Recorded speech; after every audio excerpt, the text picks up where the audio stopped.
I want to start with an interesting and poignant story. So one day, Bill and Hillary Clinton were out for a drive while they were on vacation. And as they were enjoying a beautiful countryside trip, they needed to stop for gas. So they pull into this gas station, and out comes a man to pump the gas, one of those old-fashioned gas stations, right?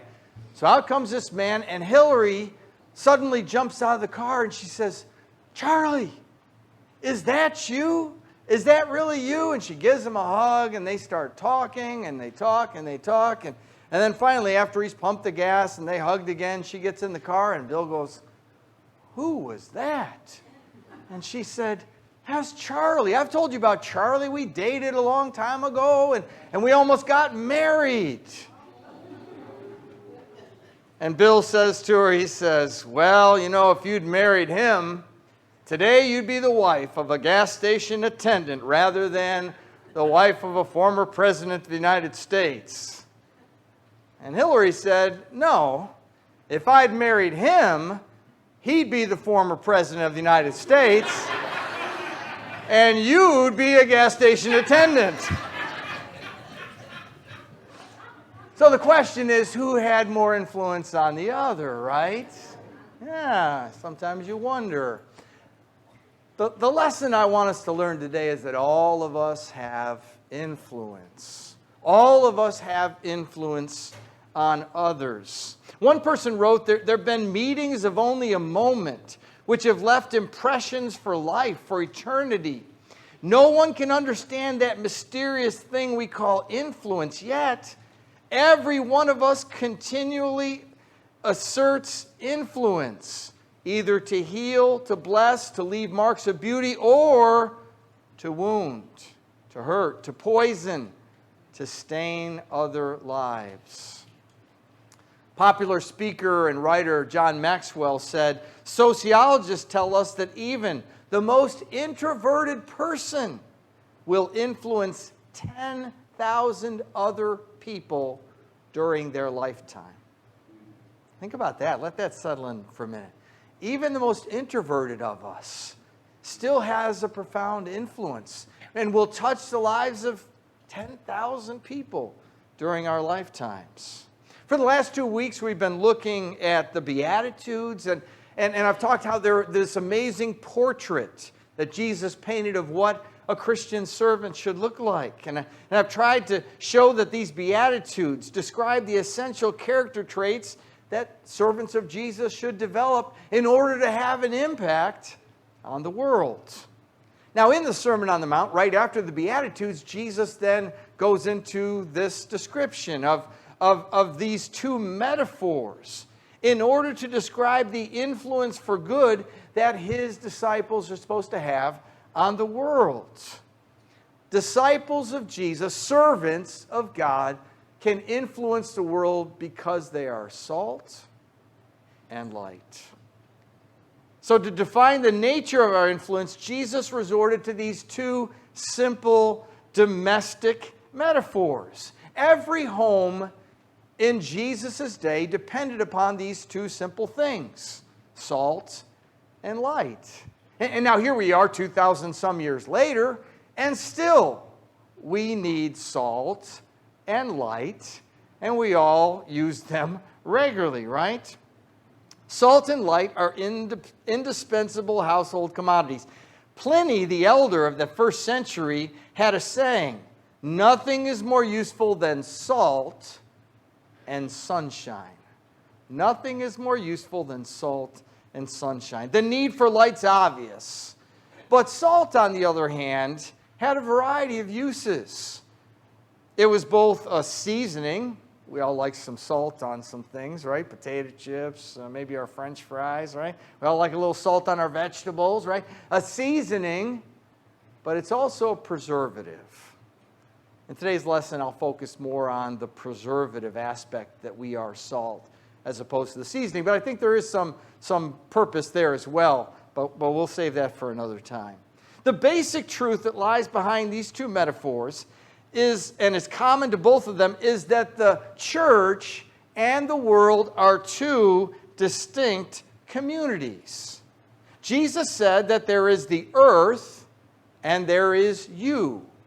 You are the salt of the earth. Next, Jesus said, there's the world, and there is you, and you are the light of the world. It's true these communities are related to each other, the church and the world, and yet their relatedness depends upon their distinctiveness. Additionally, the metaphors tell us something about both communities. The world is evidently a very dark place with little or no light of its own. And since an external source of light is needed in order to illuminate it. Now, I know the world thinks it's enlightened, and yet the enlightenment of the world is really darkness. We also observe the world manifests the tendency to deteriorate. The world continues to experience decay. The world cannot stop itself from going bad. Only salt that is introduced from the outside as a preservative can stop the process of decay. And so we realize the church is set in the world for this dual role. The salt must stop the process of decay, and light must dispel the darkness. Let's take a closer look at these two metaphors to better understand our calling as servants of God. Jesus carefully crafted these statements, and he laid them in parallel to each other. In each case, Jesus began with the affirmation, you are the salt, and you are the light. But then Jesus gave a qualifier. It's a condition which these affirmations depend. The salt must retain its saltiness, and the light must be allowed to shine. Salt is good for nothing if it loses its saltiness, and the light is good for nothing if it is concealed. So let's start with the first of them. Servants are the salt of the earth. Now I'm told that the wording here in the original language is rather emphatic. Not just you are the salt, but you and only you are the salt of the earth. So Jesus wasn't saying, you can be the salt if you want to be. He wasn't asking for volunteers. Anybody want to be the salt? Anybody? Anybody? No, he says you are the salt, whether you like it or not. The church, the disciples of Jesus, the servants of God are the salt of the earth, whether we want to be or not. The only questions about the matter is the questions of whether we'll be salty enough, or whether we'll lose our saltiness, and whether we'll get out of the salt shaker. Salt doesn't do any good if it stays in the salt shaker, right? The effectiveness of salt is conditional. It must retain its saltiness, and it has to be put into use for it to work. Now, strictly speaking, I'm told that salt can never lose its saltiness in that sense. That salt is this chemical compound of sodium and chloride. It's a very stable compound. It's resistant to attack, so to speak. And yet, what can happen is salt can become contaminated, especially in those earlier days, right? And salt can become diluted. It can get washed away. And so the salt in that day was not as refined and purified as the salt that we use today. And so the salt in that day could lose its saltiness. And when it did lose its saltiness, it was good for what? Throw it out and use it as pavement, right?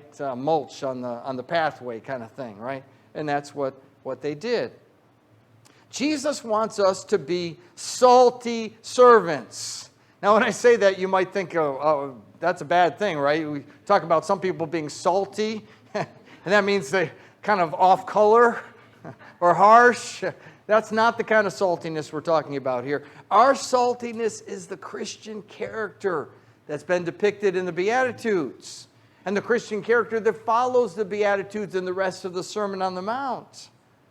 As salt must retain its saltiness to be effective, Christians must remain Christ-like to be effective. Our influence in the world requires that we remain distinct from it, but not in proximity. We got to get out of the salt shaker, but rather in our purity.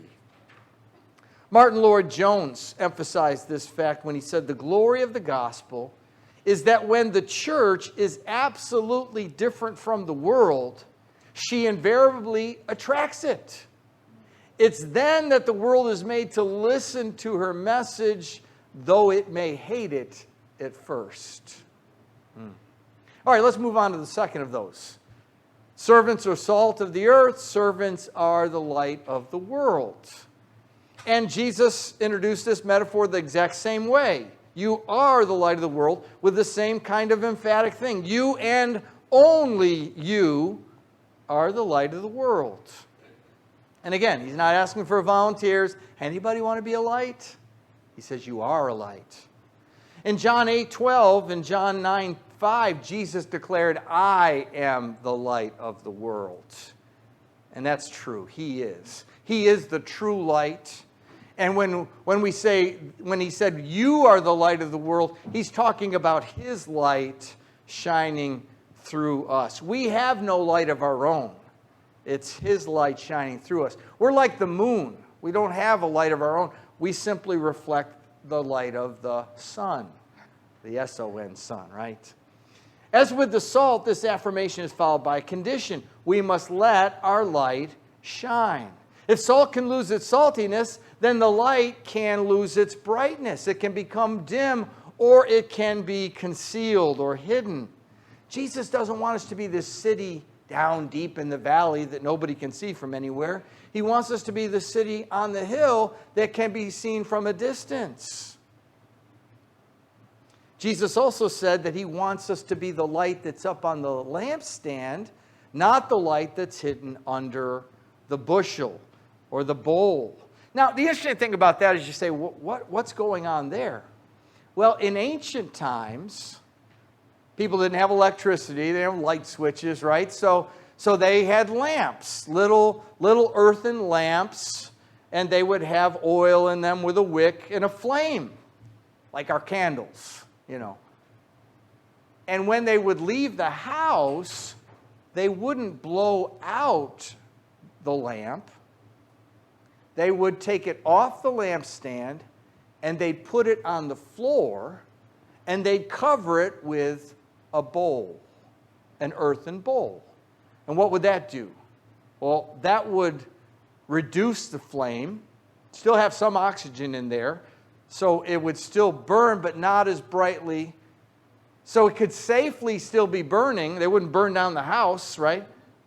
And when they'd come home, they would pull off the bowl, and the flame would come alive again, and they'd put it up. They didn't have matches or butane lighters, so relighting lamps wasn't easy in that day. So they wouldn't put it out when they had to leave.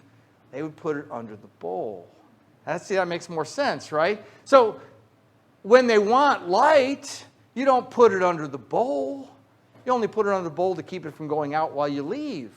When you need the light, you put it on the lampstand. And the same is true for us as Christians. We must be visible. We must be on the lampstand for it to be useful. Our influence as a servant depends on being visible and not concealed. Bonhoeffer wrote, "A community of Jesus which seeks to hide itself has ceased to follow him." We don't shine our lights to illuminate other lights. We shine our lights to dispel the darkness. And that's the difference between shining the light when we're together with other Christians and shining the light when we're out with the world. There's a big difference there, right? A light in a lighted room doesn't make much difference, but a light in a dark room makes tremendous difference. Now, sometimes we might think, I want to move out of my neighborhood because there aren't any Christians in my neighborhood. Or I want to change schools because there aren't any Christians in my school. Or I want to change workplaces because everybody in my workplace is a non-Christian, they're crude, and I wish I could be in a Christian environment. I can appreciate those feelings, the difficulty of being alone, being an only one, and all that kind of stuff. And yet, as good as Christian fellowship is, and as much as it is needed, it isn't the end in itself. We come together to fellowship and to worship so that we can be energized to go out and be salt and light wherever we are. C.T. Studd wrote, "Some wish to live within the sound of church or chapel bell. I want to run a rescue shop within a yard from hell." How great that you're in a neighborhood where there isn't Christians. You can help them become Christians. Or the workplace, or the school, wherever we go. Jesus was criticized for hanging around with sinners. And he said it's not the healthy who need a doctor, but the sick. What's this light that we're supposed to shine? Jesus said, in the same way, let your light shine before men that they may see your good deeds and praise your Father in heaven. We're not to conceal the truth that we know or conceal the truth of what we are. Good deeds that befit our Father should characterize our lives. And when people see us and our good works, they should glorify God. We don't want them to glorify us. We're not doing it for our glory, but for God's glory. And when we can point to God and say it's because of God's grace and God's power that I am who I am and that I'm able to do what I do, then people can give honor and praise to God. So to summarize, let me just say that serving as the salt of the earth and the light of the world requires two things. First, we must live the life. This includes godly character, doing good deeds, good service. We must be different from the world in how we live and how we serve. We must be righteous in our personal character and do righteousness in public activities.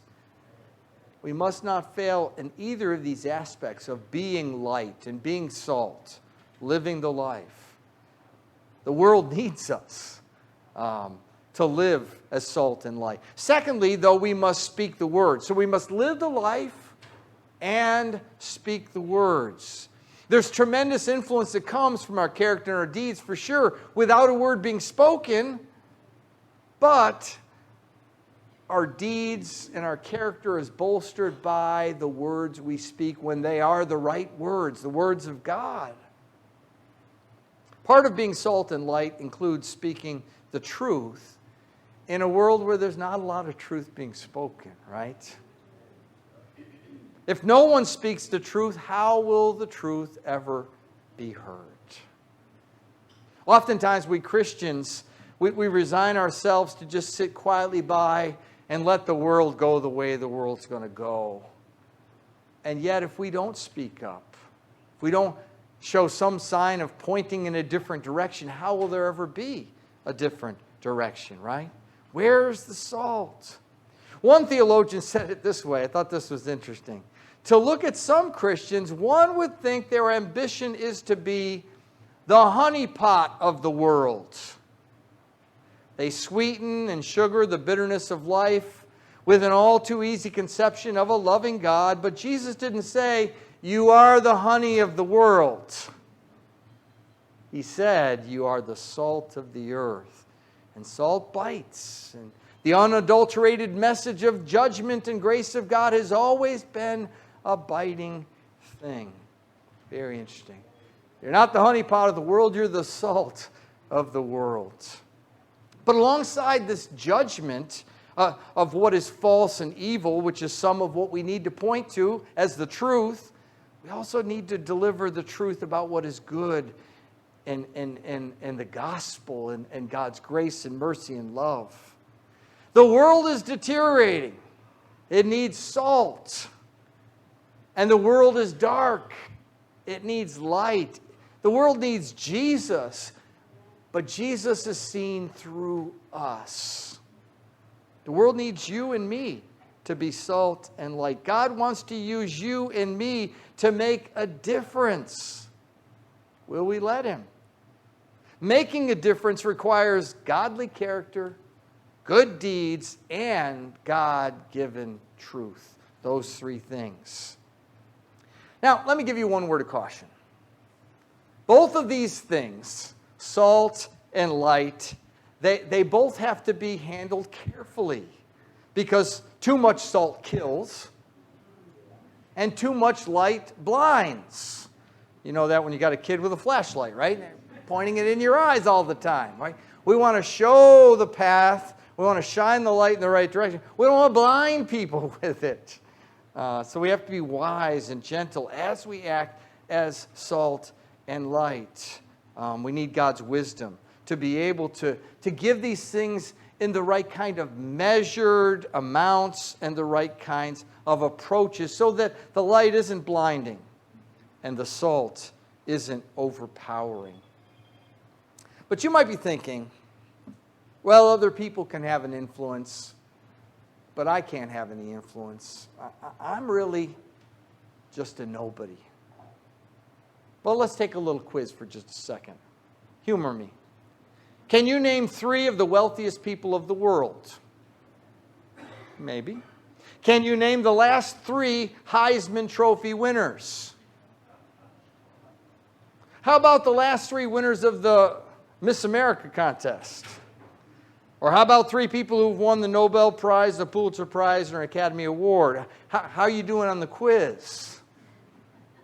Well, maybe you get a few, right? But it just illustrates how quickly headliners, no matter how great they are, no matter how good they are in their field and all that, how their impact on us as a whole is really minimal. Let's take another quiz. Think of 3 school teachers that made a difference in your life. Think of 3 friends who helped you during a difficult time. Think of 3 people who make you feel appreciated and special. 3 people you enjoy spending time with. 3 people whose lives have inspired you. How you doing on that quiz? That's a lot easier. Why is that? Because people who make a difference in our lives are the people who serve, the people who care, the people who invest in us personally. They're not the people with the most credentials or the most money or the most awards. They're the servants.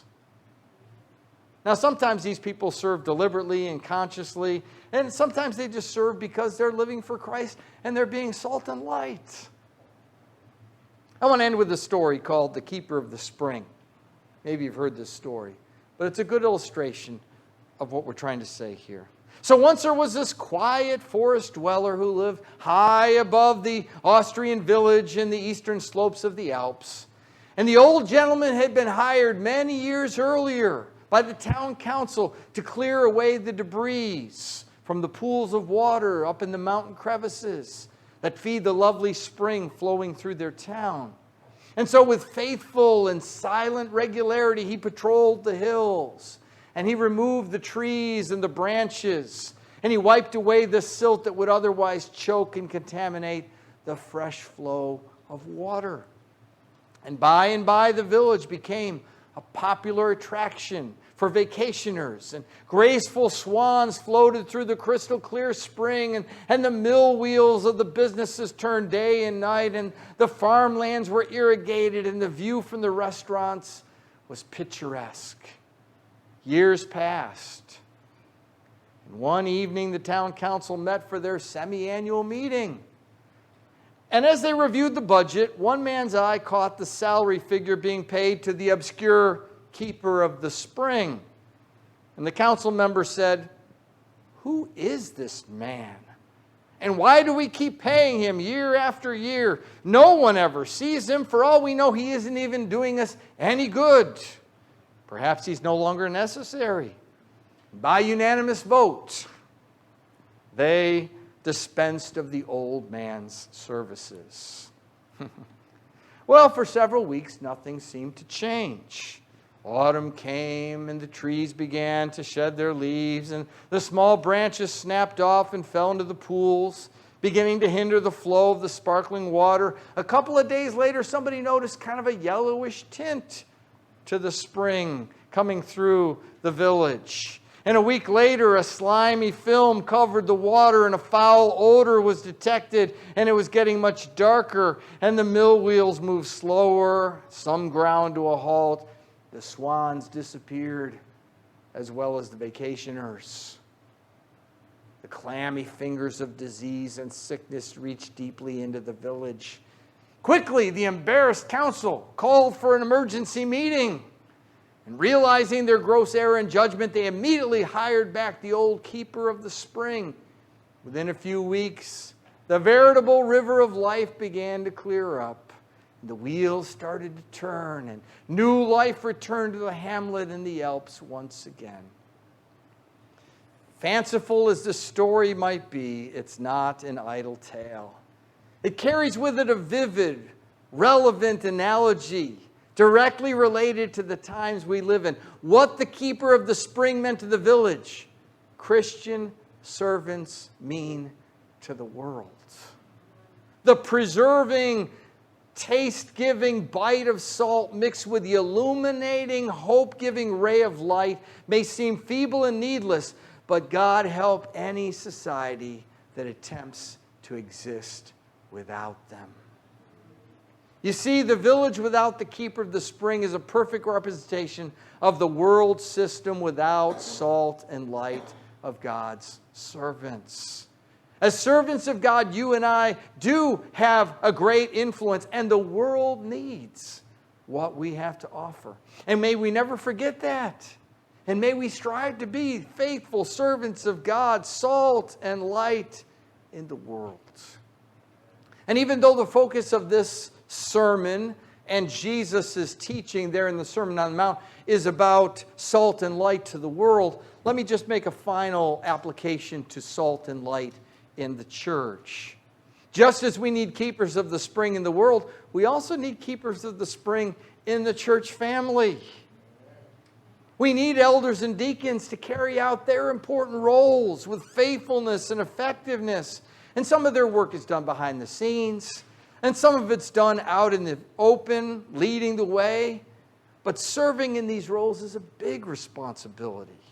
And one of the aspects of serving in these roles involves the equipping of others to serve in many different roles, and to equip some to move into the roles of elders and deacons for the future. We also need many other keepers of the spring who will be ministry leaders and ministry helpers. And these kind of servants have a great influence in many different ways. Whether it be working the buildings and grounds at the church to keep them working right or looking good, or greeting people in the foyer as they come for worship in class, or teaching children in Bible class, or helping in the nursing, or doing children's Bible time, which we just restarted today. We hadn't had that since before COVID. Serving people in the food ministry, and the list goes on and on. We also need keepers of the spring in the church who look out for each other, who serve each other in many basic and practical ways, whether it be giving rides, or bringing food, or calling on those missing, visiting the sick and the shut-ins. Faithful keepers of the spring in the church make the church the healthy, alive church family that God desires. And the healthier that the church is, then the better equipped the saints are to be the salt and light to the world. It starts in here with us, and then it goes out there to make an impact on the world. So I hope that each of us will be a faithful keeper of the spring that God has us serving in. So that's what I want you to do. Think for yourself, what keeper of the spring am I? How am I a keeper of the spring of this church family? How am I a keeper of the spring in the world? How do I need to grow in those ways and serve in more ways? Servants of God have influence. We make a difference. Amen? Amen. All right, let's keep on serving.